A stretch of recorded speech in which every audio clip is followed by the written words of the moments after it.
శ్రీకృష్ణుడి తల మీద నెమలి పెంచం ఎందుకు పెట్టుకుంటాడో మీకు తెలుసా? సీతారాములు వనవాసం చేస్తున్నప్పుడు ఒకరోజు సీతాదేవికి విపరీతమైన దాహం వేస్తుంది. శ్రీరాముడు చుట్టుపక్కల చూస్తూ నీళ్ళ కోసం వెతుకుతాడు. కానీ ఎటు చూసినా కూడా ఆయనకి త్రాగునీరు దొరకదు.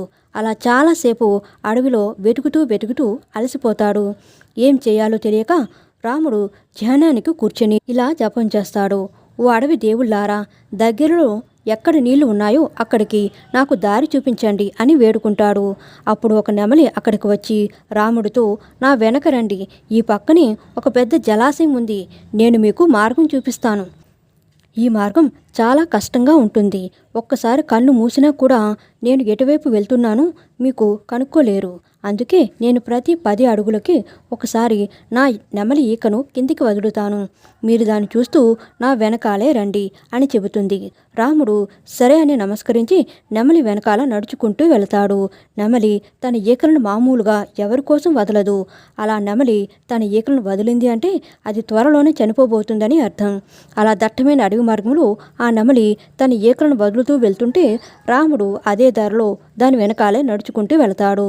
చివరికి ఆ నెమలి ఒక పెద్ద జలాశయం దగ్గరికి రాముడిని తీసుకువెళుతుంది. ఈకలన్నీ వదిలివేయడంతో ఆ నెమలి రాముడి కళ్ళలోకి చూస్తూ అక్కడికక్కడే కుప్పకూలిపోతుంది. అప్పుడు శ్రీరాముడు బాధపడుతూ ఆ నెమలితో ఇలా అంటాడు, నువ్వు నా కోసం ప్రాణత్యాగం చేశావు కదా, నీ రుణం ఎప్పటికైనా తీర్చుకుంటాను అని మాట ఇస్తాడు.